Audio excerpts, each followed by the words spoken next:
What a beautiful land.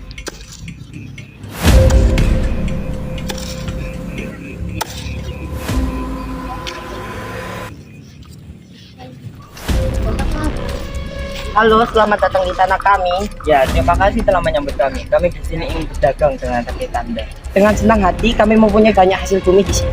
Ya, Pak.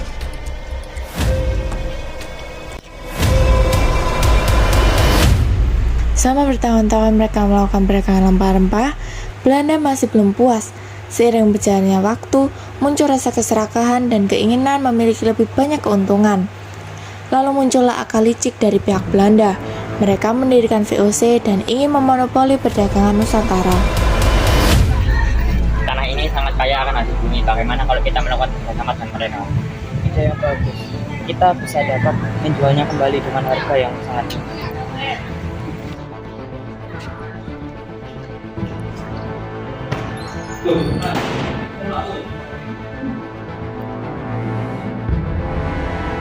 Tuanku, sepertinya banyak ada orang Belanda yang datang ke sini.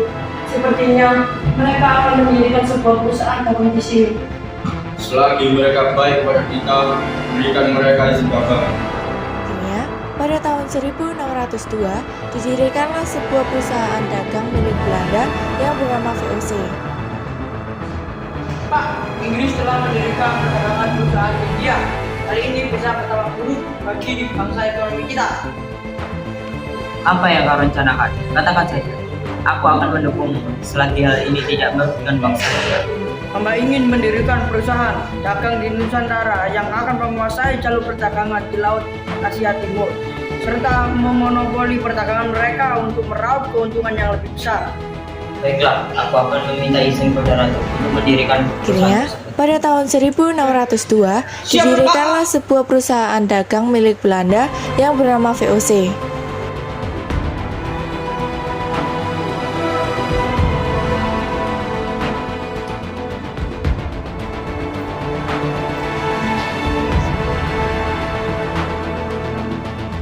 Tuanku, ada surat dari VOC.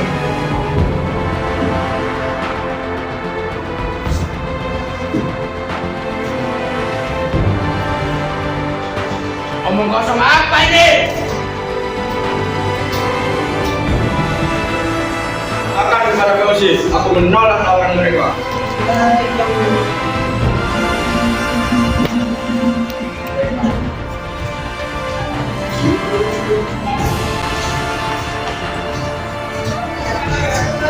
Tuhan akan percaya menolak tawaran kita dan akan menuntut kita bersini. Berani-beraninya mereka menolak tawaran kita. Siapkan pasukan, kita akan menyerang mereka.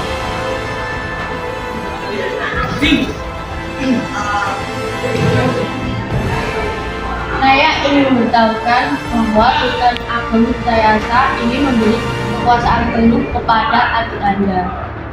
Bukankah itu tidak adil?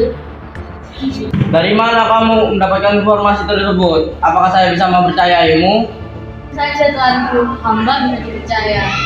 Jika Anda ingin melakukan kudeta, saya bisa membantu dengan memanggilkan tentara Belanda untuk membantu kita. Baiklah, aku akan mempercayaimu.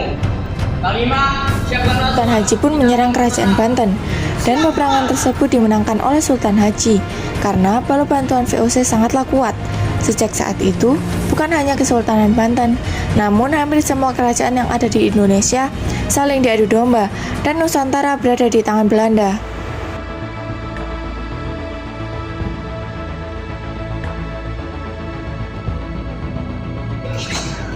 Perekonomian Belanda sudah tidak setinggi dulu. Kita harus membangkitkan perekonomiannya kembali. Apakah kau punya rencana untuk itu? Kita harus memberantas para koruptor dan mempekerjakan paksa para pribumi tanpa digaji untuk membangun berbagai fasilitas dan jalan sepanjang Pulau Jawa.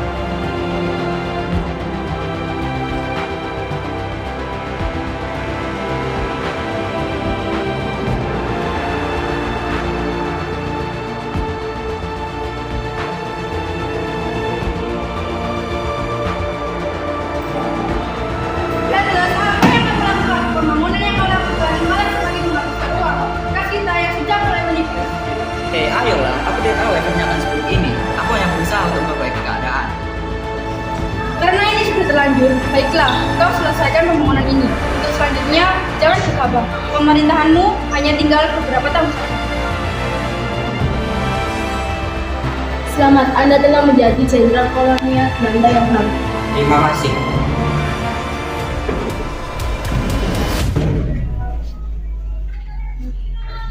Uang kas kita benar-benar kosong. Ini tidak baik untuk pemerintahan. Aku harus melakukan sesuatu. Apa yang ingin kau lakukan? Jangan gegabah, nanti bisa-bisa kau malah memperparah keadaan. Tenang saja, ini tidak akan berdampak buruk. Kita tidak akan mengeluarkan uang spesial. Bagaimana caranya? Sepertinya aku harus membuat kebijakan baru. Permintaan dan kebutuhan hasil bumi semakin meningkat. Kita tidak perlu ladang dan sawah yang lebih luas. Ambil tanah para pribumi dan seluruh mereka untuk menanam tanaman yang kita tentukan. Lalu ambil semua hasil tanamannya. Ide bagus, mari kita lakukan. Apa ini padi-padi ini?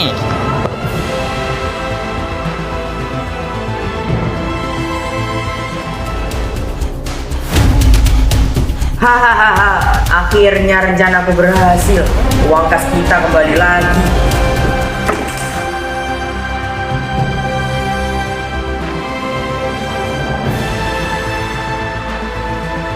Kasihan juga ya mereka, selalu ditindas terus-menerus agar rakyat Belanda tahu dengan ini.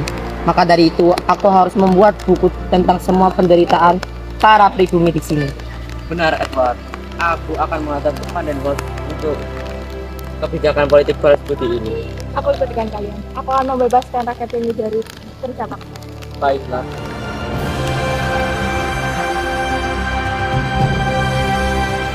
Hei, sudah bertahun-tahun bangsa kita menjajah tanah ini.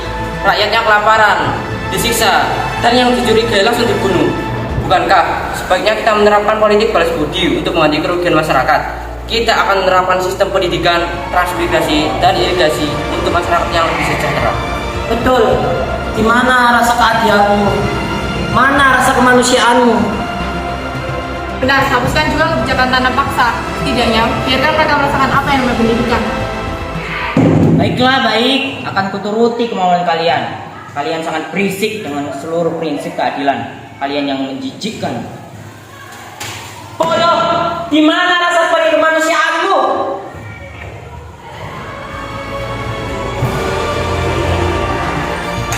Walaupun politik balas budi telah dilaksanakan, namun semuanya tetap untuk kepentingan Belanda sendiri. Rakyat tetap menderita. Namun dari semua penderitaan itu, rakyat Indonesia mendapatkan sedikit ilmu yang diberikan oleh Belanda melalui sistem edukasi yang diterapkan oleh Belanda. Assalamualaikum.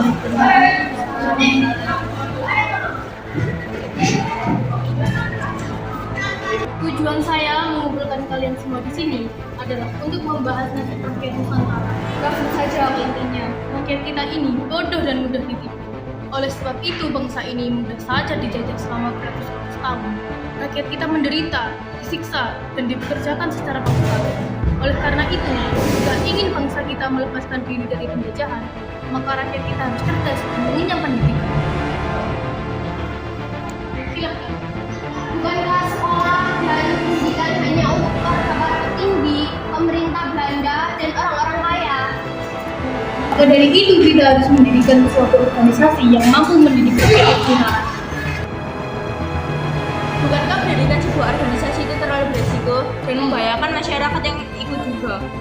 Tenang saja, organisasi ini akan bersifat sosial, bukan politik. Serta jika kita berhati-hati dalam bertindak, maka kita akan baik-baik saja. Baiklah, mari kita dirikan organisasi tersebut. Assalamualaikum warahmatullahi wabarakatuh. Waalaikumsalam warahmatullahi wabarakatuh. Selamat pagi, salam sejahtera bagi kita semua. Puji syukur kepada Tuhan Yang Maha Esa, kita berhasil mendirikan organisasi ini dengan sukses dan lancar. Pada pertemuan kali ini, kita akan membentuk organisasi serta tujuan organisasi. Organisasi bagaikan sebuah keluarga yang membutuhkan pemimpin. Seorang pemimpin harus mempunyai sifat yang adil, bijaksana, jujur, dan berwibawa. Maka dari itu, dengan perhitungan yang lebih, saya memilih ketua dari organisasi ini. Silahkan maju ke depan, Saudara Tirto Kusomo.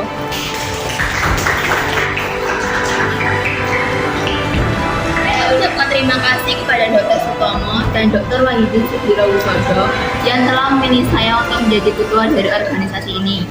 Saya berjanji akan membawa organisasi ini menjadi lebih baik. Baik, kita sudah menetapkan struktur organisasi. Mari langsung saja kita lanjutkan untuk mendiskusikan tujuan organisasi. Tidak baik mengulur waktu.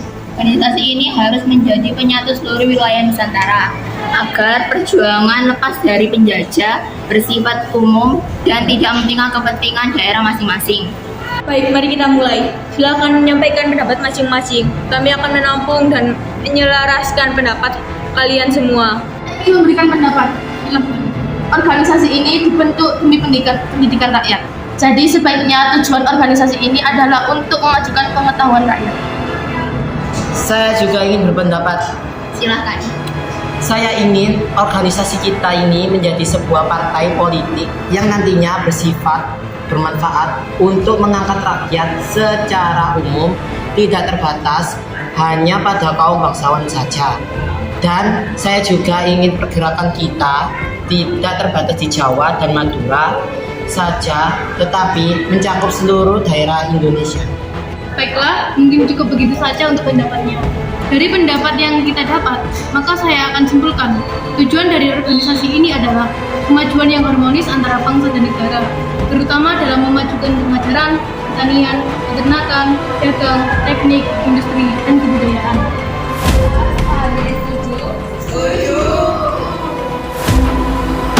Sudah saya duga organisasi ini tidak sependapat dengan saya. Maka dari itu, saya akan keluar.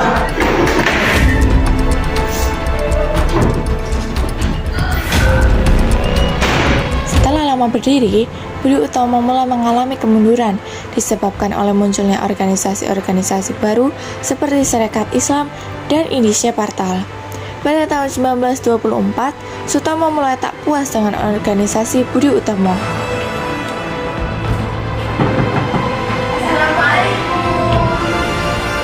Waalaikumsalam.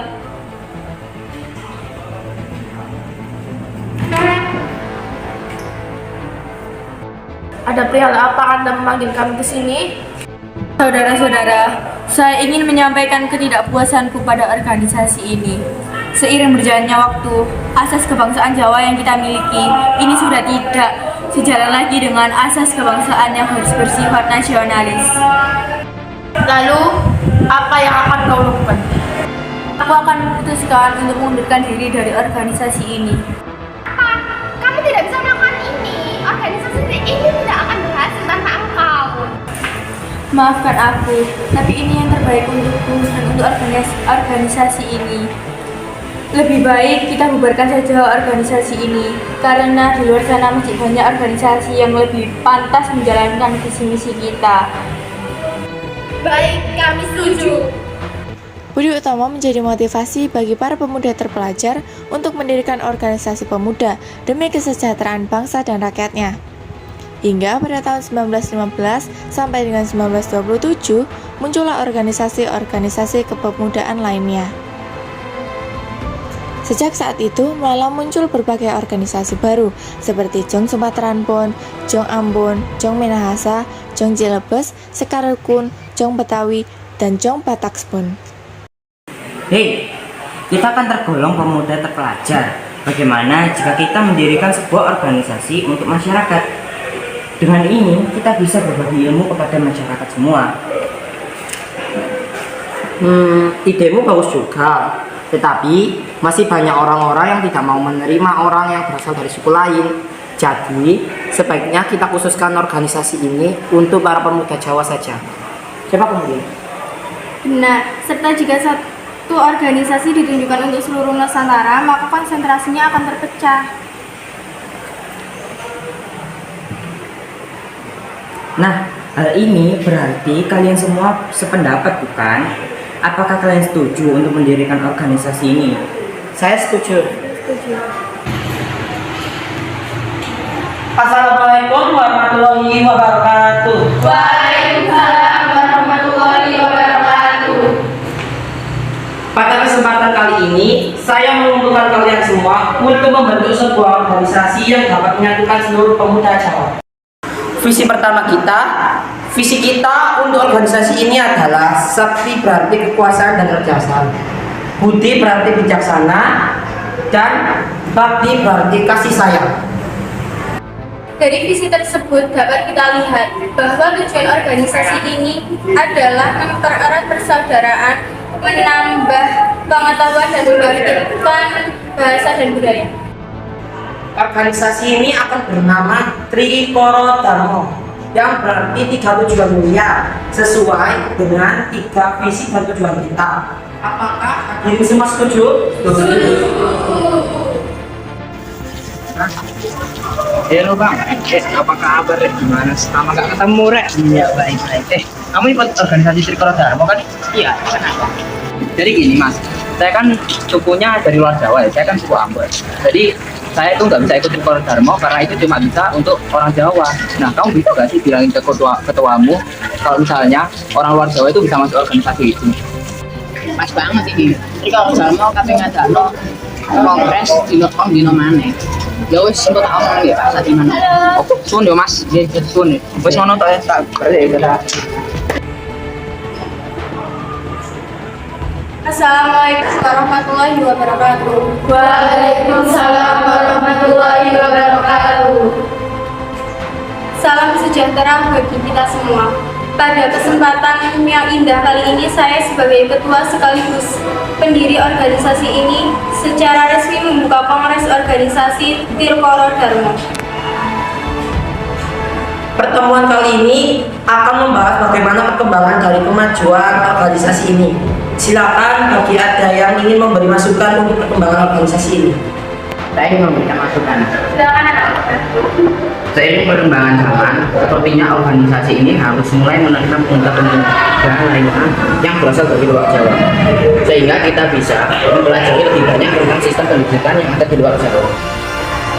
Ide yang bagus. Mulai dari sekarang kita akan menerapkan sistem tersebut. Baiklah, apakah ada yang ingin memberi masukan yang lain? Menurut saya, karena situasi dan kondisi yang sudah memungkinkan dan lebih kondusif untuk membentuk suatu organisasi politik, bagaimana jika kita mengubah haluan organisasi ini menjadi organisasi politik? Good job. Menurut saya, masukan itu bagus. Kita bisa mengubah haluan organisasi ini. Namun, kalau kita mengubah haluan organisasi ini, maka kita harus mengubah juga nama organisasi ini. Karena secara otomatis kita sudah tidak menerapkan visi dan tujuan awal organisasi ini. Boleh saja.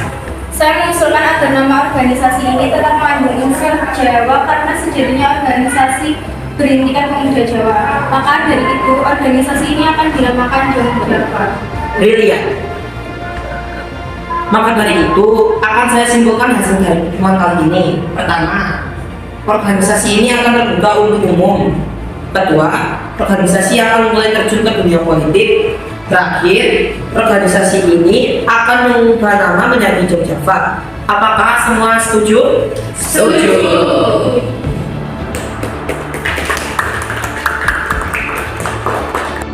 Bung, Ya, apakah kita harus mempersatukan seluruh organisasi yang ada di Nusantara saat ini? lu kalau ngomong suka bener ya. Iyalah, namanya kan juga realita. Menurutku, kita harus membuat sebuah pertemuan untuk 10 organisasi yang ada saat ini. Bagaimana menurut? Boleh juga ide lu? Ya udah, aku mau ke kantor dulu ya. Oke, hati-hati ya.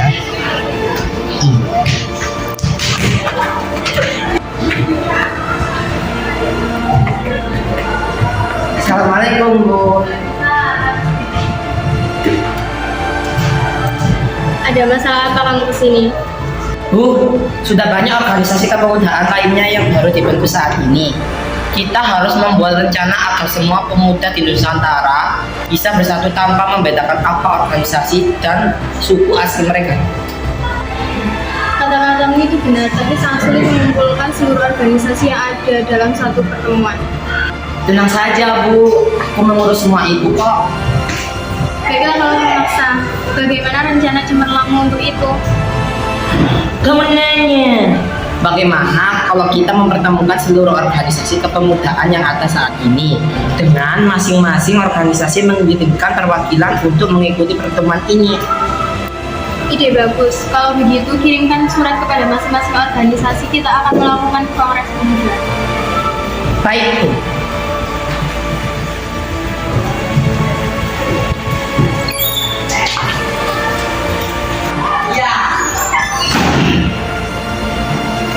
Ini ada surat dari Jumlah. Siapkan perwakilan dari organisasi kita akan datang. Baik. Assalamualaikum warahmatullahi wabarakatuh. Selamat pagi semuanya, bersyukur kepada Tuhan Yang Maha Esa sehingga kita dapat berkumpul di kesempatan yang indah. Pertemuan kali ini bertujuan agar kita semua, para peserta pertemuan ini, menjadi pilar kekuatan bagi kemerdekaan Indonesia. Dan masih banyak lagi. Pada kesempatan yang indah kali ini, yang akan berpidato memberikan pendapatnya adalah Bader Johan, Nona Adam, Paul Tinantoan, Jackson Dipuro, dan Muhammad Yamin. Pertama-tama perkenalkan panitia kongres kali ini. M. Tabrani sebagai ketua, saya Sumarmo sebagai wakil, Suharso sebagai bendara, dan Jamaluddin Adi Nugroho sebagai sekretaris. Baiklah, tanpa berlama-lama lagi, saya berikan kesempatan kepada Bapak Bader Johan untuk memberikan pendapatnya. Baiklah, terima kasih kepada panitia atas waktunya. Pada kesempatan kali ini, saya akan membahas kedudukan kaum wanita di masyarakat. Zaman sudah berubah. Perempuan tidak hanya berkutik di dapur, akan tetapi juga berhak mendapatkan pendidikan seperti kita semua. Sebagai manusia, perempuan memiliki derajat yang sama dengan laki-laki. Jadi, pada dasarnya, perempuan berhak untuk berpendapat. Apa-apaan itu? Tidak bisa seperti itu. Sejak zaman nenek moyang kita, kota tua kita adalah di dapur dan melayani kita. Para suaminya. Benar, apa maksudmu membuat ajaran baru? Kau ingin mendoktrin mereka ya? Mohon tenang saudara-saudara, marilah kita hargai dan hormati pendapat orang lain. Diam saja kau. Perempuan sepertimu tahu apa memangnya? Astagfirullah, janganlah begitu wahai saudaraku. Sebagainya manusia, kita seharusnya patut saling menghormati. Iya, pemikiran kalau seperti itu sudah seharusnya kita tinggalkan. Marilah memulai awal baru bersama-sama. Perkataan dia benar, kita harus bisa menaikkan derajat perempuan yang selama ini selalu ditindas dan diperlakukan seperti budak di kehidupan rumah tangga. Baiklah, saya ucapkan terima kasih atas masukannya. Selanjutnya dipersilakan untuk Nona Adam untuk menyampaikan pendapatnya. Baiklah, terima kasih atas semua dukungannya. Saya akan menambahkan pidato dari Bapak Bader Johan. Perempuan memiliki kedudukan yang berbeda di Indonesia, tetapi ada satu hal yang sama, yaitu desakan batin dan keinginan untuk mendapatkan kebebasan. Perempuan juga dapat memilih mana yang paling baik untuk menggerakkan emansipasi. Saya tidak setuju. Tidak seharusnya perempuan menjadi pemimpin dan membuat keputusan. Ini sama halnya dengan menginjak harga diri laki-laki. Mohon tenang hadirin sekalian, kita semua di sini bukan untuk saling berdebat, melainkan untuk membuat sebuah keputusan yang benar. Hal ini benar adanya, memang sebaiknya kita bersikap adil terhadap perempuan. Terima kasih Tuan Jackson Dipuro. Semoga apa yang Anda sampaikan dapat mengubah nasib para wanita menjadi lebih baik. Baiklah, saya persilahkan kepada Bapak Paul Tinantoan untuk memberikan pendapatnya. Baiklah, terima kasih atas kesempatan. Sebagian besar rakyat Indonesia memeluk agama Kristen dan Islam. Akan tetapi para pemeluk kedua agama tersebut tidak mau bersatu dan selalu mementingkan agamanya masing-masing. Padahal kedua agama ini bisa berpengaruh besar terhadap bangsa jika mereka bersatu dan saling toleransi. Dengan demikian, untuk mewujudkan persatuan bangsa, umat Islam dan Kristen perlu meninggalkan kefanatikan mereka akan agama. Tidak bisa, Kristen itu kan mereka bertentangan dengan ajaran kami. Mustahil kami bisa bersatu dengan mereka. Halah, kalian sendiri fanatik mengharapkan semua hal. kalian sendiri juga menolak persatuan. Jadi, bukan salah kami juga. Astagfirullahaladzim. Tidak boleh begitu saudara-saudara. Kita harus bertoleransi sesama umat manusia. Baik, untuk masalah agama yang sering diperdebatkan sudah dibahas oleh Bapak Paul Winantoan. Saya ucapkan terima kasih. Baiklah, untuk selanjutnya kepada Bapak Jaksa di Puro waktu dan tempat dipersilahkan. Baiklah, terima kasih atas waktu dan tempatnya. Saya ingin memberi masukan yang berjudul Kakak Lumu. Seperti yang kita ketahui pada saat ini, kedudukan perempuan sangat lemah dalam perkawinan karena sewaktu-waktu dapat diceraikan, tetapi tidak dapat menceraikan suaminya. Oleh karena itu, saya mewajibkan seorang istri agar memiliki hak yang sama dengan suaminya. Maka dari itu, Baiklah, pendapat terakhir di pertemuan kali ini akan dibacakan oleh saudara. kepentingan hak perempuan. Baiklah, terima kasih atas pendapatnya Bapak Jakso di Puro. Maka dari itu, untuk pembahasan tentang perempuan sudah selesai. Sehingga saya bisa menyampaikan pendapat saya di sini. Pada kesempatan indah kali ini, saya ingin membahas tentang bahasa nasional yang kita gunakan. Bahasa yang ada saat ini tentunya sangat beragam, mulai dari bahasa daerah maupun bahasa Belanda, Inggris. Maka dari itu, saya ingin menjadikan satu bahasa yang tetap sebagai bahasa nasional kita. Menurut saya, bahasa nasional yang akan kita pakai adalah bahasa Melayu. Karena menurut saya, bahasa ini mudah dipelajari dan dapat diadaptasikan agar bisa digunakan secara luas untuk seluruh daerah Nusantara.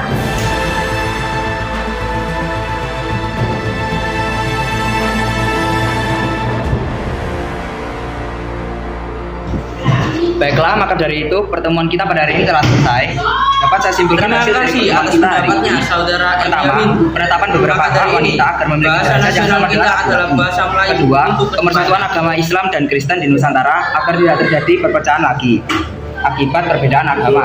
Terakhir, bahasa nasional kita akan menggunakan bahasa Melayu.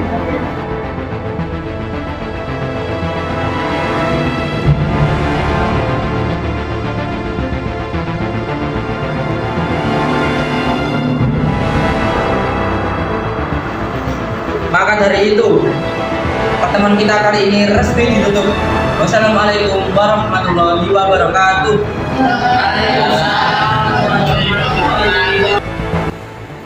Selama beberapa bulan setelah Kongres Pemuda pertama, tepatnya pada bulan September, muncullah organisasi PPPI yang diketuai Sugondo Jojo Puspito.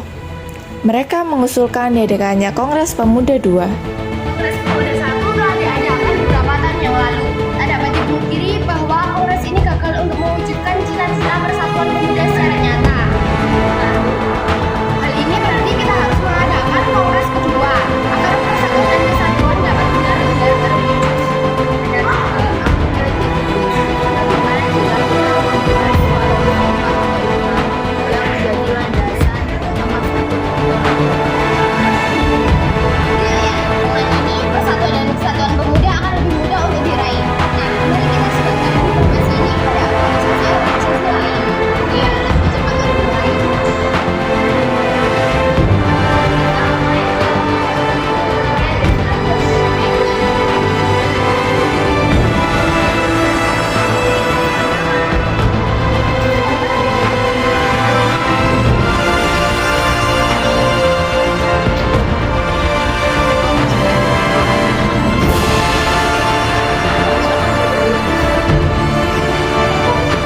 Assalamualaikum warahmatullahi wabarakatuh.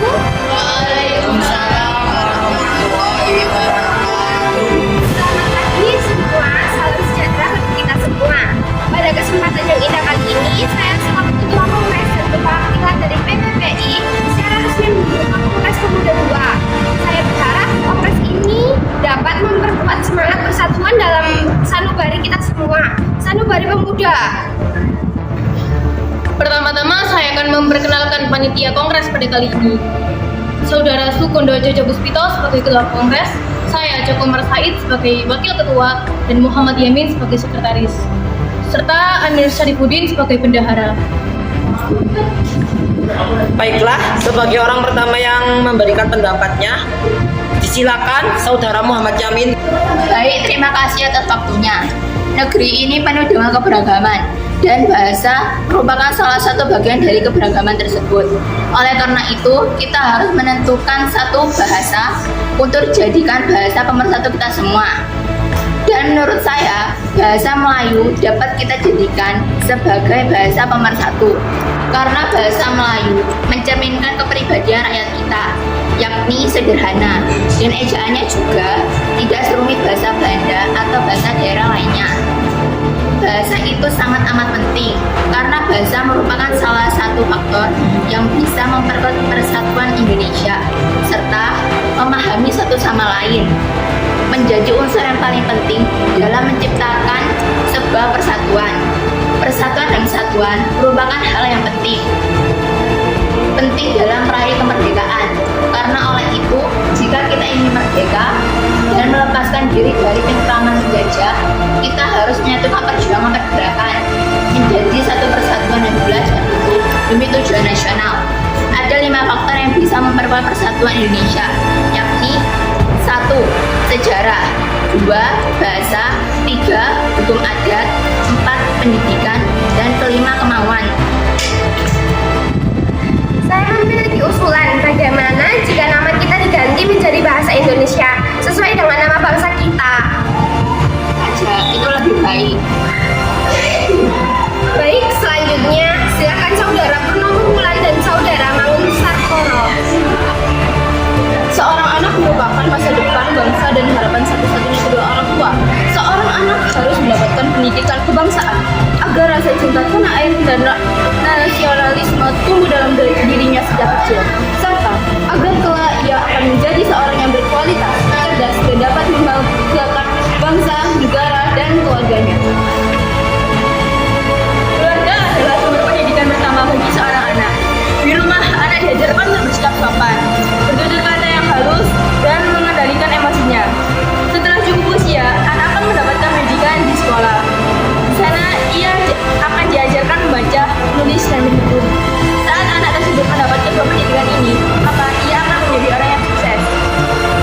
Jika anak mendapat pendidikan formal di sekolah, tetapi tidak mendapat kasih sayang di rumah, bisa saja ia menjadi orang yang gagal walaupun prestasinya cemerlang, karena ia tidak dapat mengendalikan dirinya.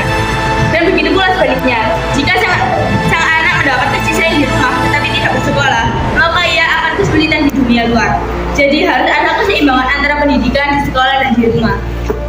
Nah, sebagai orang tua, kita harus mendidik anak sejak dini. Tepat sekali, seorang anak memang memerlukan pendidik di sekolah dan di rumah. Keduanya memang harus seimbang. Terima kasih atas masukannya. Saya setuju dengan pemikiran Anda. Hal ini benar-benar berarti banyak lagi bagi seorang anak. Pidato selanjutnya, Saudara Ramlan. Assalamualaikum warahmatullahi wabarakatuh. Kali ini saya akan membahas tentang pentingnya nasionalisme dan demokrasi. Kongres ini berjanji persatuan, akan tetapi itu tidak cukup. Jika kita ingin meninggikan rakyat Indonesia, kita harus mendukung gerakan kepanduan demi anak-anak dan pemuda-pemudi yang mandiri dan disiplin.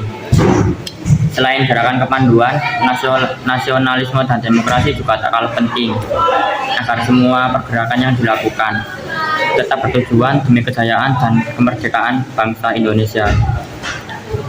Mendukung saja tidaklah cukup, kita juga harus ikut serta dalam bergerak memperjuangkan bangsa ini. Saya harap dengan adanya kongres ini kita bisa bersatu dan melangkah bersama menuju masa depan yang lebih baik. Cukup sekian, terima kasih. Wassalamualaikum warahmatullahi wabarakatuh.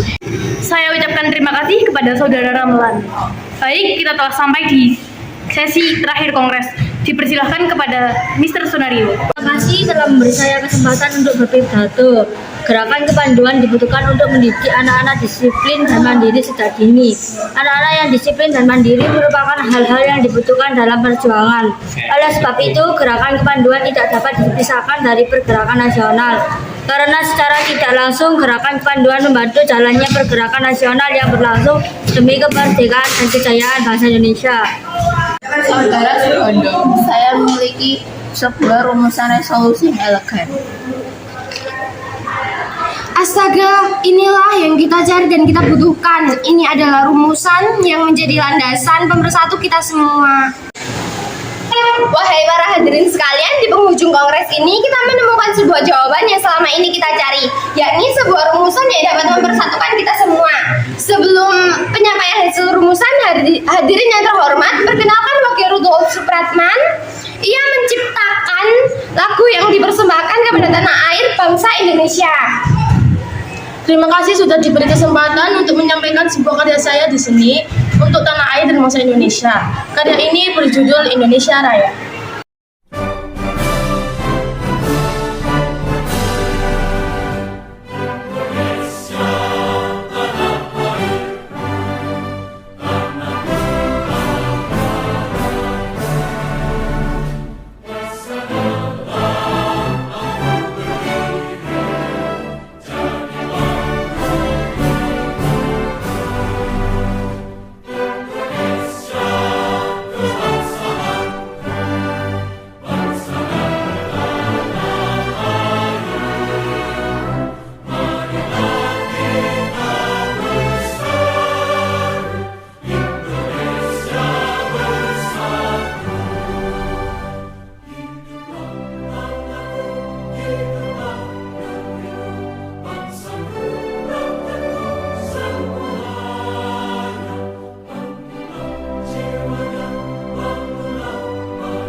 Terima kasih kepada WR Supratman, lagu yang sangat indah dan hikmat. Sekali lagi beri tepuk tangan kepada beliau.